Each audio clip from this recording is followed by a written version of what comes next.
Hello, Assalamu alaikum. My name is Noor, and today we will be talking about how to instill independence in learning. Now, to make somebody truly independent in their learning, they first need to be able to concentrate.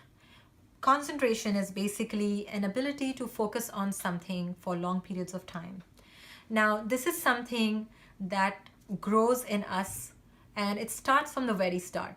So, we will be talking about what are the things that we can do as educators, as parents, to help our children develop this concentration, or you can say habit of attention. And depending on their age group, the approach will be slightly different. Today, we will specifically focus on the toddler or a preschooler, the preschool phase, or even kindergarten for that matter. Let's talk about what is happening at this stage, the toddler and the preschool phase. I've read a lot about neuroscience and child development and what is really happening in a child's brain as they grow. And I am a firm believer that in the early elementary ages and early childhood ages, you really want to focus on the quality of their play. So I will get into that as well. Okay, so let's first talk about neuroscience. First thing to remember is a child's brain grows the most from conception to up till about age 5, actually up to about age 3, and then again it starts to do certain things. Not to talk about like a lot of neuroscience stuff because it can get confusing. So think of it this way. A child's brain grows up to 80% of its adult size by age 3. A human child is really helpless as compared to if you see other creatures,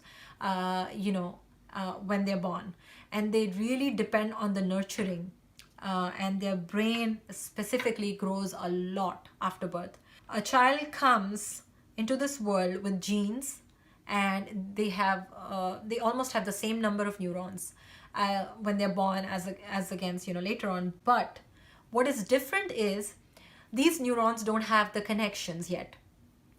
The way the neurons communicate with each other is through electrical impulses. So think of it as there is stuff connecting the neurons. They call synapses actually. And every time a child has an experience with something, a pathway is made in their brain. So they take in their experience through the senses, the sense of hearing, the sight, the smell, the taste, the touch.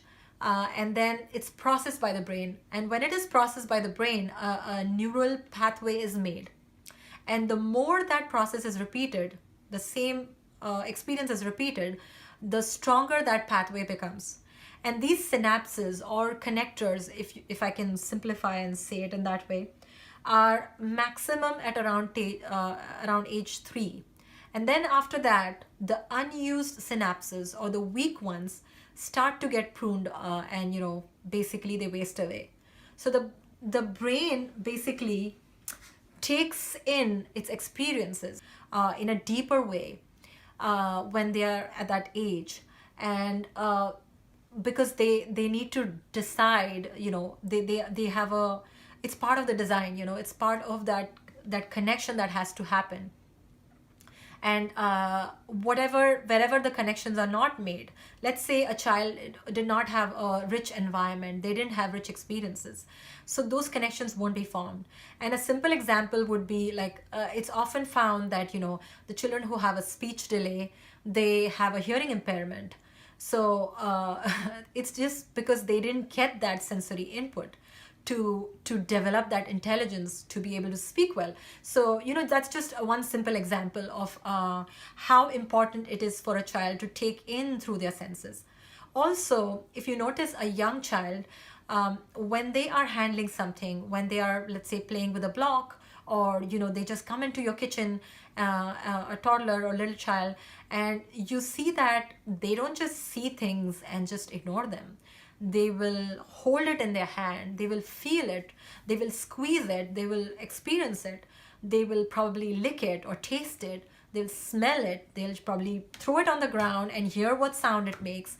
So they are engaging all of their senses to learn about that object. So this is kind of like a part of the intelligent design, you can say. It's divine plan, you know. This is how they refine their senses, they grow in intelligence, and they take in the world and learn about it. That's why you can say that a young child, you know, they learn to speak the language of the mother without any formal teaching. They just absorb it from their environment. Nobody has to teach them, this is a noun, this is a verb, this is how it works. They just absorb it. They come with that pre-wiring, if you will, to absorb from their environment and learn. What they get from the environment depends on what we provide for them. So, you know, speaking a lot of good language, providing a lot of, you know, good experiences, making it an engaging environment, and, you know, all of these things are part of our job.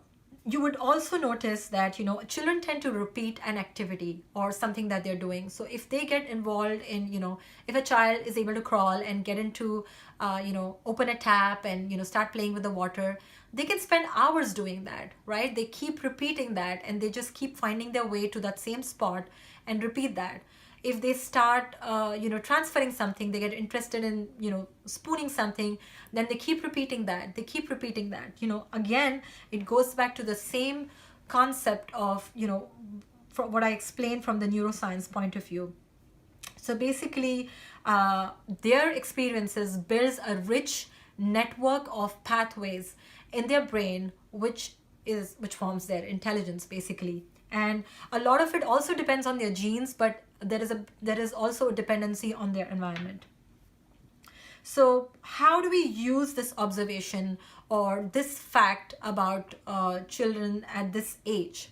I have often heard from parents that when they try to teach their little child how to concentrate, they have a hard time. And they say that when I try to sit with my young child and try to teach them, they just walk away, they run away, or they get easily distracted, or, you know, they are not able to concentrate.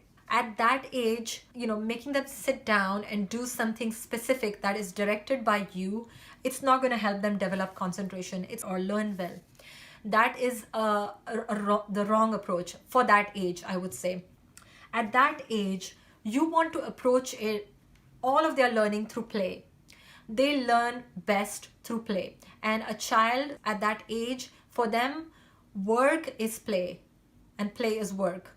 They wake up with this agenda every day, and they are intrinsically motivated to get up and start playing with things, to manipulate things, to put things together, to throw things out, you know, just go through your drawers or whatever it is, because they are looking for that sensorial experience from their environment. They are hungry to learn, and they learn through play and through engagement. So you want to shift your focus from you know, sitting down and teaching something to how can I make their environment enriching? How can I make their play engaging so that they can engage with it for long periods of time and build that concentration so that they can refine their senses?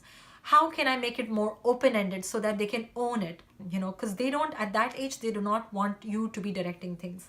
They want it to be their own experience. They probably may want you around for their security, but they are not necessarily looking to sit and learn from you. So how do you make it enriching? To make it enriching, you want to focus on the materials that they have.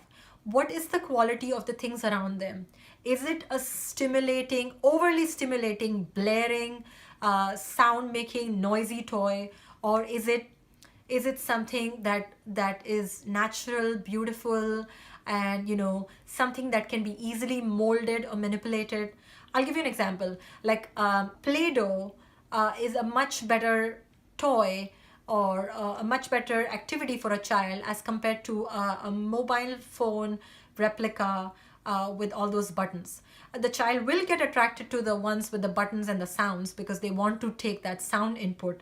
But other than that, it's a far inferior toy as compared to a Play-Doh, you know, which can be molded in many different ways. And, you know, a child would be able to stay on that kind of an activity for much longer than the other one. So you want to choose their toys, their activities, their environment wisely. Think about it this way.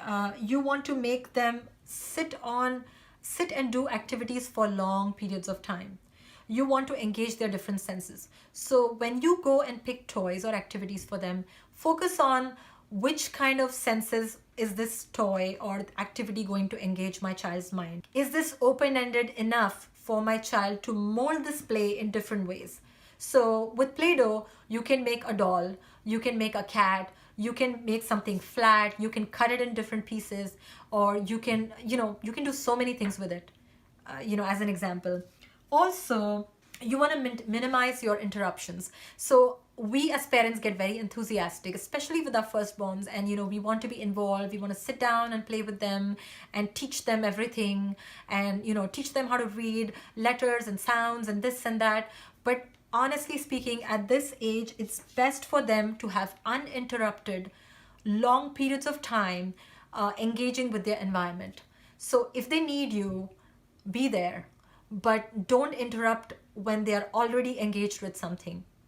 Yeah, definitely read to them, talk to them, have conversations with them. They should have that language input. But when they're already engaged with their environment, it's best to step away and try to give them that space.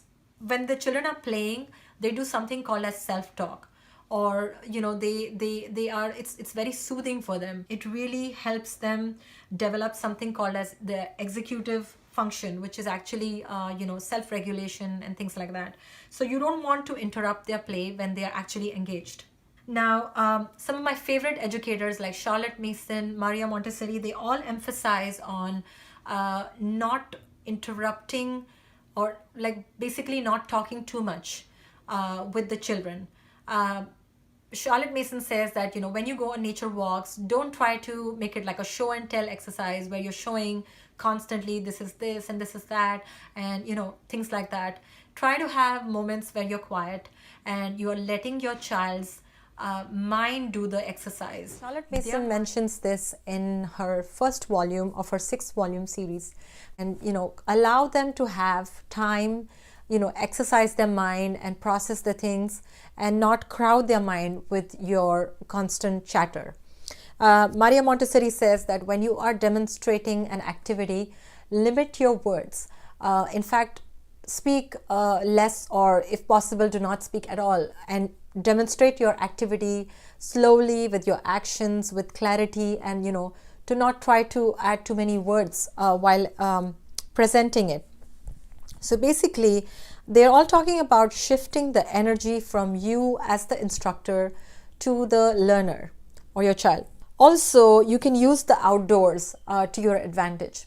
Spending time outdoors actually builds a lot of, it builds that focus and that clarity. And I have personally experienced this. And with respect to children, Charlotte Mason says this, that do not be indoors if you can be outdoors. It's highly recommended with a young child that you spend as much time outdoors as possible.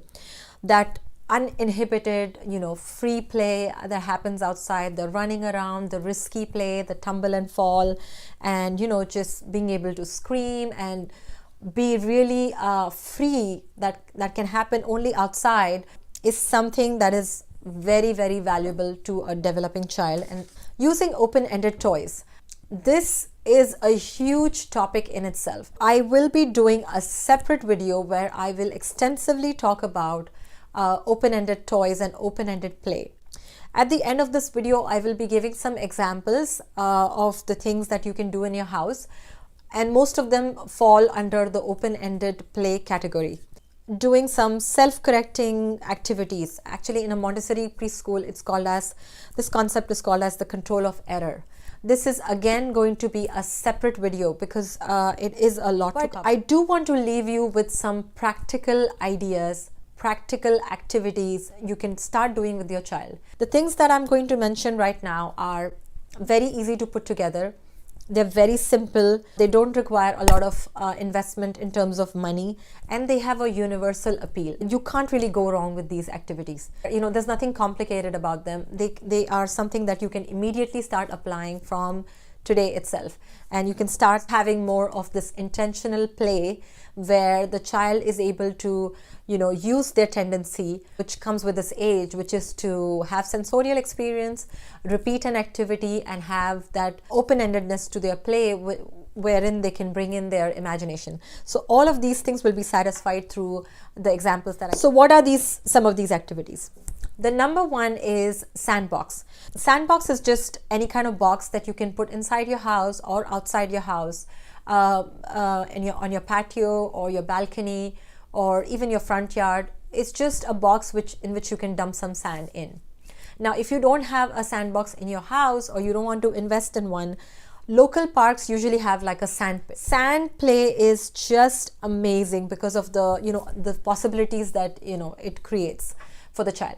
So buy them with a lot of like beach toys, molds, beakers and flasks and scoops and shovels and spoons, measuring spoons, all kinds of things. And they just love playing with sand. We've had a sandbox in our house and my children still play with the sandbox. It's like you cannot go wrong. I don't know a child who wouldn't like a sandbox, but there could be exceptions.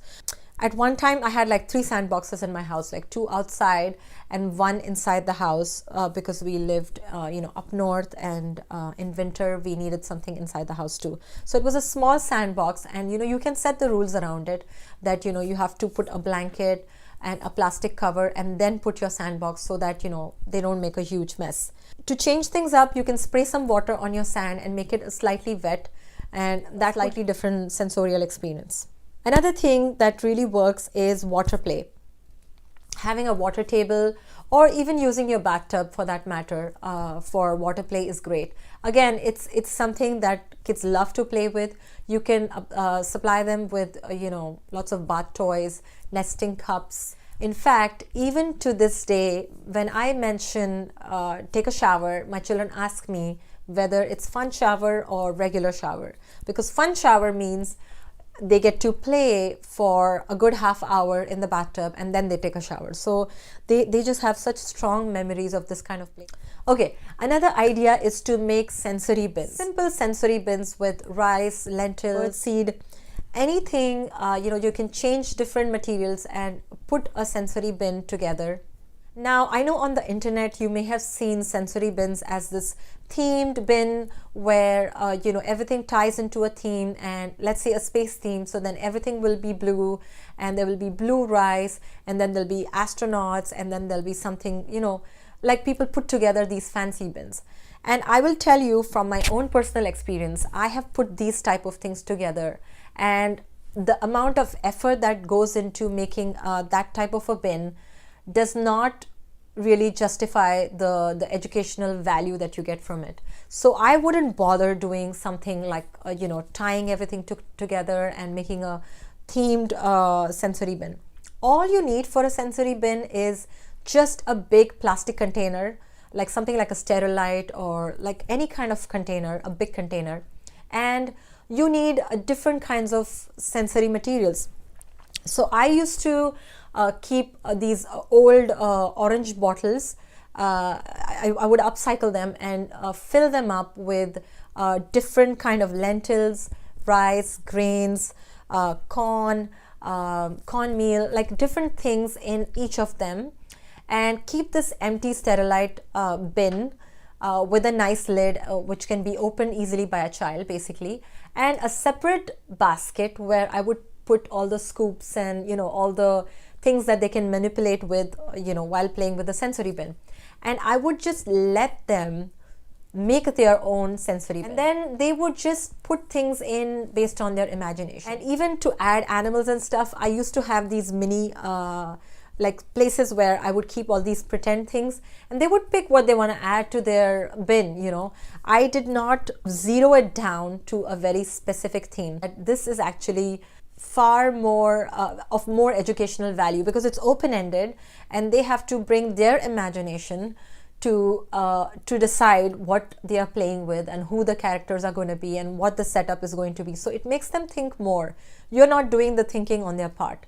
Far superior kind of play when you do it this way, and it's less work for the mom or the educator. So the thing that we used to do is play with Play-Doh, and Play-Doh is something that you can easily make at home. You don't have to buy it from the store. And once you make Play-Doh, it stays for a good amount of time. You can even divide the put half of it in the fridge and use the first half in a few days and then take out the other half.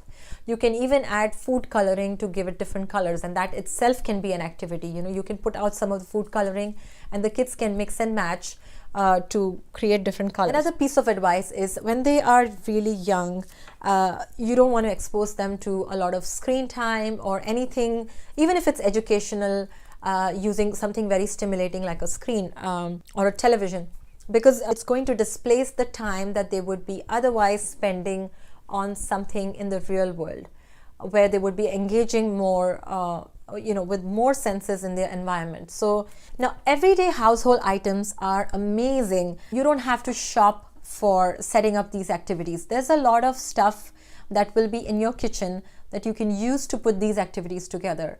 Just getting a bowl of raw rice or grains with a spoon and some small vessels in which they can transfer or put back itself is an activity, and that will go on for quite some time. Simple things that you can use in the house, things like your turntable or the Lazy Susan. We have had 4 different kinds of Lazy Susan that my children have played enough with to break them. So we have actually gone out and bought them as a toy for them, and they really played with it. And you know what, they really learn about the physical things around them when they're playing. For example, once I had mentioned to my children about centrifugal force, and they instantly knew what I'm talking about. And when I said, how do you know, they immediately said that the spinner thing that we have in the house, the turntable, that's how we know that this happens. The force pushes it out or whatever. Something like a salad spinner, pots and pans, anything that that's interesting. Recycled materials, you can use your recycled materials to put an activity together. I had once put an activity where I chose all these old boxes which shut in different ways. Like some bottles you have to screw them on, some bottles you have to just push them down, some boxes open, they snap open, or some boxes you have to slide open, or things like that. So I made an assortment of these type of things and I gave it to my son as an activity, and he would spend hours trying to figure out how things open and how things go back. You could even change it up and separate all the lids from the other things and give it to them, and then they have to match based on the size or the color, and they have to guess which one goes with which item, and then they have to figure out how to screw them back on or put them back on. I hope this was of benefit to you, and if you found benefit in this, please leave a comment. Let me know if you have any questions. Feel free to share this video with others and follow along the rest of the videos. I will see you next time. Thank you.